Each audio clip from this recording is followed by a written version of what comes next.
teman-teman memakai baju warna gelap atau hitam pada siang hari yang panas? Apa yang kalian rasakan ketika memakai baju itu? Tentunya teman-teman akan cepat merasakan gerah, bukan? Mengapa demikian? Hal ini dinamakan radiasi benda hitam yang berkaitan dengan fenomena kuantum yang termasuk dari fisika modern.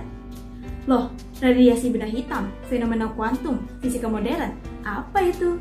Nah, jika kalian ingin tahu, silakan simak video ini sampai habis ya.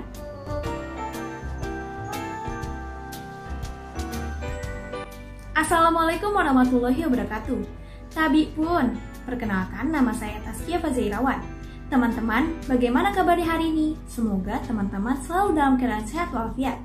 Hari ini kita akan belajar tentang fenomena kuantum yang mencakup kompetensi dasar yaitu. Sebelum kita mulai belajar, mari kita berdoa terlebih dahulu. Berdoa, mulai. Berdoa, selesai. Di fenomena kuantum ini, kita membahas radiasi benda hitam, efek fotolistrik, efek Compton, hipotesis de Broglie, dan sinar X. Seiring perkembangan ilmu pengetahuan, khususnya fisika, terdapat beberapa fenomena yang tidak dapat dijelaskan menggunakan mekanika Newton atau teori elektromagnetik klasik, yang biasa kita sebut sebagai fisika klasik. Fenomena-fenomena tersebut diantaranya adalah radiasi benda hitam, efek fotolistrik, dan efek Compton. Oleh karena itu, pada permulaan abad ke-20 muncullah era fisika modern, yakni sebuah teori baru untuk menjelaskan fenomena-fenomena tersebut. Teori ini dinamakan dengan teori kuantum. Yang pertama, kita akan membahas tentang radiasi benda hitam terlebih dahulu. Istilah benda hitam diperkenalkan pertama kali oleh Gustav Robert Kirchhoff pada tahun 1862. Benda hitam merupakan sebutan untuk benda yang menyerap seluruh radiasi termal yang diterima dengan tidak memungkinkan cahaya apapun untuk melewati atau keluar dari sisi manapun.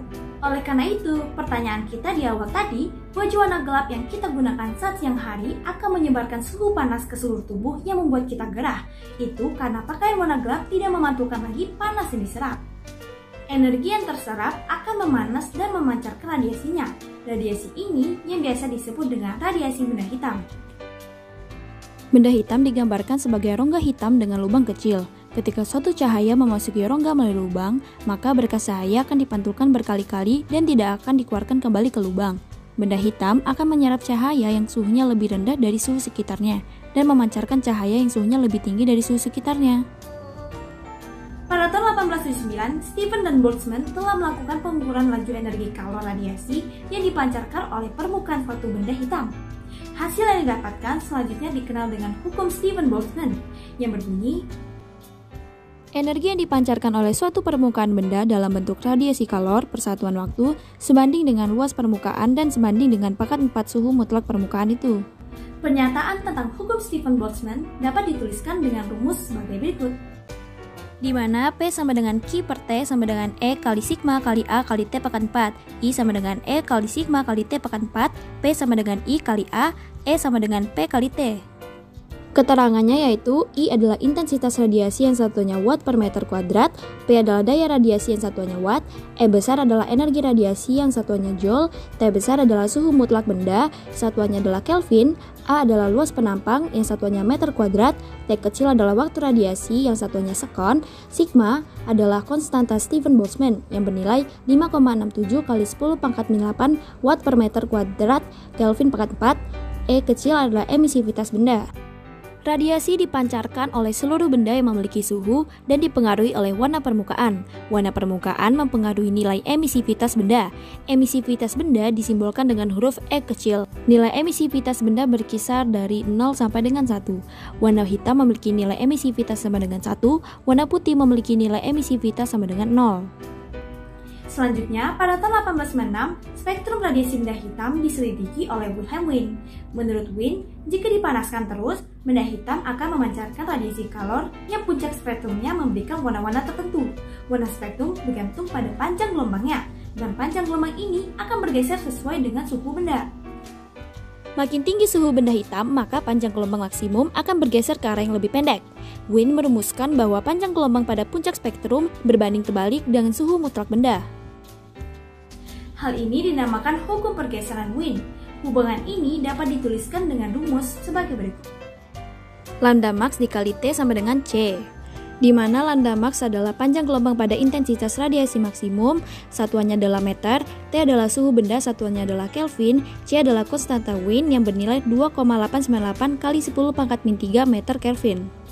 Tahukah kamu penjelasan ilmiah mengenai radiasi benda hitam dan pergeseran Wien belum terpecahkan hingga tahun 1860-an? Ada dua teori klasik yang mencoba untuk menjelaskan radiasi tersebut, yaitu teori Wien dan teori Rayleigh-Jeans. Akan tetapi, Wien hanya berhasil menjelaskan radiasi benda hitam untuk gelombang pendek, sedangkan Rayleigh-Jeans hanya berhasil menjelaskan radiasi benda hitam untuk gelombang panjang. Kebuntuan teori mengenai radiasi benda hitam akhirnya dipecahkan oleh Max Planck pada tahun 1900. Menurut Max Planck, energi radiasi benda hitam dipancarkan tidak secara kontinu, tetapi secara diskontinu, yaitu pancaran radiasi benda hitam dipancarkan dalam bentuk paket-paket energi yang disebut dengan kuanta, atau kemudian lebih dikenal dengan sebutan foton. Nah, ini adalah teori Max Planck, yaitu cahaya dapat bersifat paket-paket energi atau partikel yang kemudian disebut dengan kuanta atau foton. Secara sistematis, rumusnya dapat ditulis yaitu untuk energi satu foton, rumusnya adalah E sama dengan H kali F sama dengan H kali C per lambda. Untuk energi N foton, rumusnya adalah E sama dengan N kali H kali F sama dengan N kali H kali C per lambda. Di mana E adalah energi foton yang satuannya adalah Joule, H adalah tetapan Planck yang nilainya 6,63 kali 10⁻34 Joule second, F adalah frekuensi gelombang elektromagnetik yang satuannya adalah Hertz, C adalah kecepatan cahaya yang nilainya 3 kali 10⁸ meter per sekon, dan lambda adalah panjang gelombang yang satuannya adalah meter. Hipotesis kuantum Planck ini merupakan cikal bakal gelombang elektromagnetik memiliki sifat gelombang itu sendiri dan bersifat sebagai partikel, atau dengan kata lain, gelombang elektromagnetik memiliki sifat dualisme. Meskipun berhasil menjelaskan radiasi benda hitam, hipotesis kuantum Planck tidak begitu menarik bagi para ilmuwan sebelum Einstein menggunakannya untuk menjelaskan efek fotolistrik. Selanjutnya, kita akan membahas efek fotolistrik. Efek fotolistrik ini ditemukan oleh Albert Einstein. Dia menganggap bahwa cahaya atau foton yang mengenai logam bersifat sebagai partikel. Efek fotolistrik adalah gejala terlepasnya elektron dari permukaan logam ketika disinari cahaya atau gelombang elektromagnetik, sehingga menimbulkan arus listrik. Elektron yang lepas dari logam akibat efek fotolistrik disebut fotoelektron. Makin besar intensitas cahaya, maka makin banyak foton yang bertumbukan dengan elektron, sehingga makin banyak elektron yang keluar dari permukaan logam. Energi foton minimum yang dibutuhkan untuk melepas satu partikel elektron yang tereksitasi dari logam disebut energi ambang, yang dapat dirumuskan sebagai berikut. E0 sama dengan H kali F0. E0 adalah energi ambang yang satuannya adalah Joule, H adalah tetapan Planck yang nilainya 6,6 kali 10⁻34 Joule second, F0 adalah frekuensi ambang yang satuannya adalah Hertz. Hal yang perlu diperhatikan dalam efek fotolistrik, jika E kurang dari E0 maka tidak terjadi efek fotolistrik. Jika E sama dengan E0 terjadi efek fotolistrik sesaat, namun tidak ada energi kinetik yang terbentuk.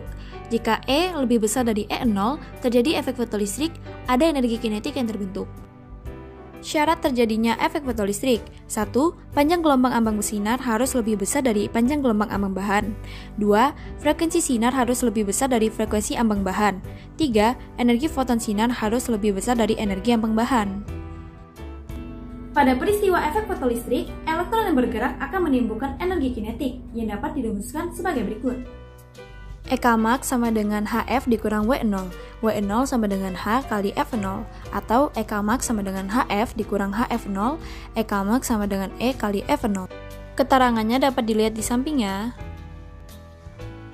Berikut ini grafik hubungan energi kinetik maksimum elektron dengan frekuensi. Sedangkan untuk membuat elektron yang bergerak menjadi berhenti, maka dibutuhkan potensial henti yang dapat dirumuskan sebagai berikut.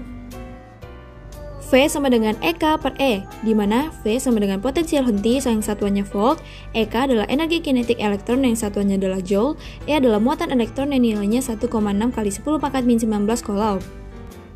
Besarnya potensial penghenti ini tidak bergantung pada intensitasnya, tetapi bergantung pada energi kinetik maksimumnya. Selanjutnya, kita akan membahas efek Compton.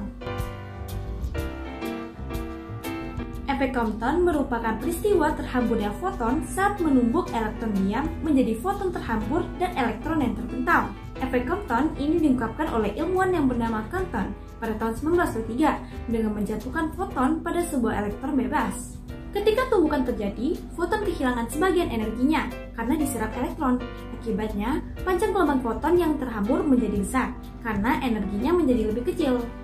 Jika foton bertumbukan dengan elektron, maka foton harus memiliki momentum. Compton menurunkan momentum foton dari teori relativitas khusus Einstein, dan hasilnya adalah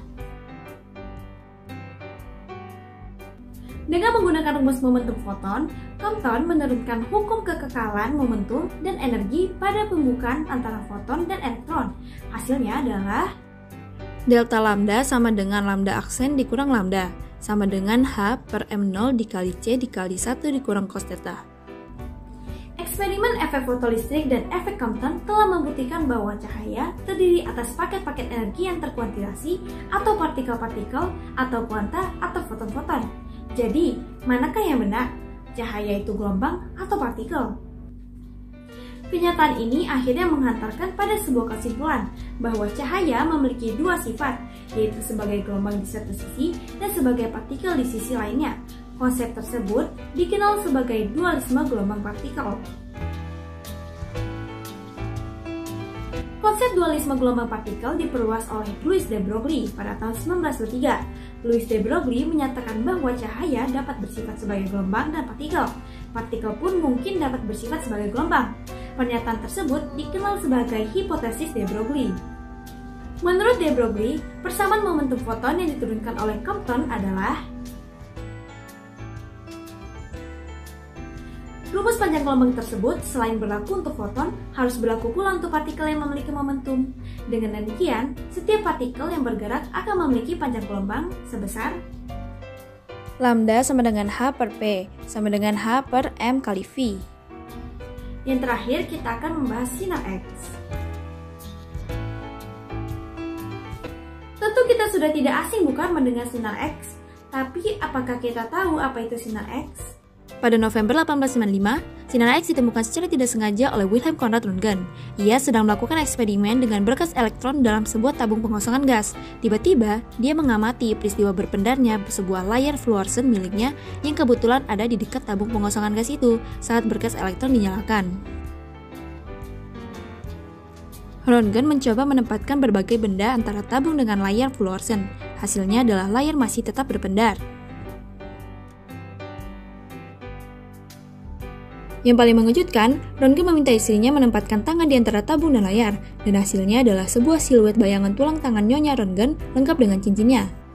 Begitulah asal mula ditemukan sebuah jenis sinar yang oleh Röntgen disebutnya dengan sinar X. Jadi, sinar X merupakan gelombang elektromagnetik yang mempunyai panjang gelombang sekitar 0,01 hingga 10 nanometer dan frekuensinya sekitar 1016 sampai 1021 Hz. Sinar X memiliki sifat dualisme cahaya, sehingga dapat disebut juga paket foton-foton dari awan elektron suatu atom. Sinar X dapat menembus benda-benda lunak seperti daging dan kulit, namun tidak dapat menembus benda-benda keras seperti tulang, gigi, dan logam. Sering digunakan di berbagai bidang, seperti bidang kedokteran, fisika, kimia, mineralogi, meteorologi, dan biologi.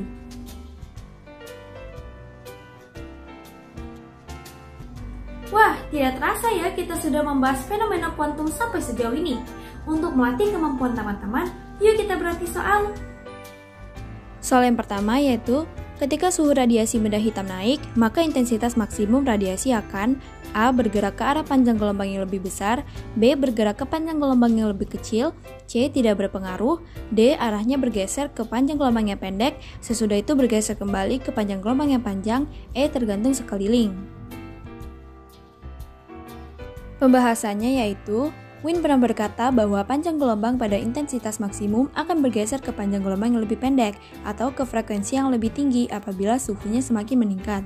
Wien merumuskan bahwa panjang gelombang pada puncak spektrum berbanding terbalik dengan suhu mutlak benda, yang artinya lambda sama dengan 1 per T. Karena panjang gelombang yang berbanding terbalik dengan suhu, saat suhu naik maka panjang gelombang turun. Jadi jawabannya adalah yang B.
Apabila dibiarkan dingin, elektron-elektron itu akan loncat kembali ke tingkat energi yang lebih rendah dengan memancarkan cahaya secara agak acak yang menghasilkan kurva radiasi benda hitam.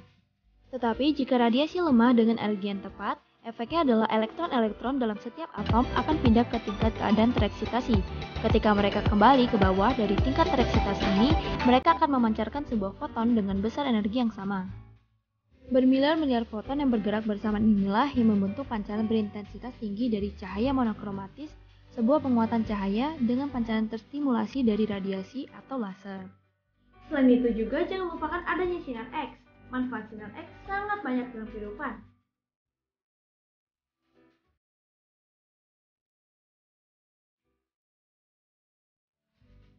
Baik disadari maupun tidak, pada hakikatnya setiap manusia membutuhkan ilmu pengetahuan dan mengikuti perkembangan teknologi agar dapat menjalani kehidupan ini secara harmonis.